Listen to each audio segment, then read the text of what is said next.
He was a millionaire with 500,000 cows. But one flight changed his life forever.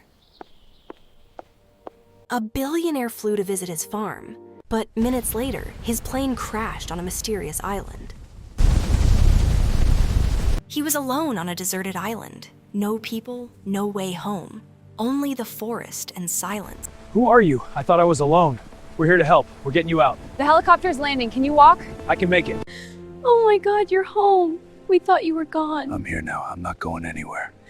Dad. Rich people cry too.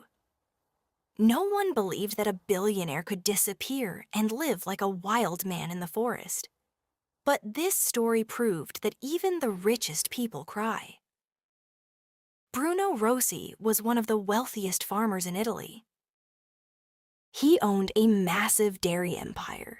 His farm in the countryside had more than 500,000 cows and hundreds of workers. Milk trucks left his farm every day to supply cities across the country. Bruno lived a luxurious life in the city with his wife and 2 children. He owned expensive cars, a large mansion, and even his own private airplane. But despite his wealth, Bruno loved visiting his farm in the countryside. He liked to walk between the barns, talk to the workers, and watch the cows grazing peacefully in the fields. To him, the farm was more than business. It was his pride. One autumn morning, Bruno decided to fly to the farm again. The sky was clear. The weather looked perfect. He boarded his private plane and took off, expecting to land within an hour. But halfway through the flight, something terrible happened. The engine suddenly began to shake violently. Warning lights started flashing. The plane began to lose altitude.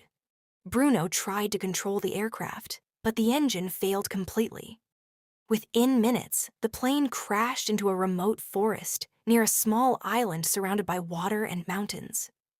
The impact was brutal. When Bruno woke up, everything around him was silent. The plane was destroyed. Smoke was rising from the wreckage. But somehow, he was alive, injured, confused, and alone. Bruno tried to call for help, but his phone had no signal. There were no roads, no houses, no people, only endless forest. The first days were the hardest. He survived by drinking water from a stream and eating wild berries and roots. Sometimes he caught small fish from the river with his hands. The nights were cold and terrifying. Strange animal sounds echoed through the dark forest. Bruno realized something shocking. The billionaire who once had everything now had nothing. No money, no house, no workers, just survival. After several weeks, Bruno learned to adapt. He used pieces of the broken plane and branches from trees to build a small wooden cabin deep in the forest. It was simple, just sticks, leaves, and mud. But it protected him from the cold rain and wind. Months passed, 6 long months. His beard grew long, his clothes were torn. His hands became rough and strong. The man who once wore expensive suits now looked like a wild survivor. Many times he thought about his family, his wife, his children. He wondered if they believed he was dead. And sometimes he cried, because even rich people cry. One morning, while walking near the river searching for food, Bruno saw something unusual. In the distance, he noticed several people wearing bright jackets and carrying equipment. They were scientists studying the local environment. Bruno ran toward them, shouting for help. But there was a problem. They spoke a completely different language.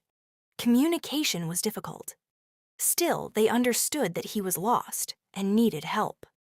They gave him food, water, and warm clothes. Then they transported him by boat and later by plane to the Italian embassy in another country. Officials were shocked. For 6 months, Bruno Rossi had been officially listed as missing. Many people believed he had died in the crash. News about his survival spread quickly. When Bruno finally returned to Italy, his family was waiting at the airport. His wife burst into tears when she saw him. His children hugged him tightly. For them, it was like seeing a ghost return to life. After that experience, Bruno changed. He still owned his businesses, but he no longer cared about luxury. Instead, he spent more time with his family and workers, because the forest had taught him the most important lesson of his life. Money can buy comfort, but it cannot buy survival, and it cannot buy the people you love. Sometimes it takes losing everything to understand what truly matters.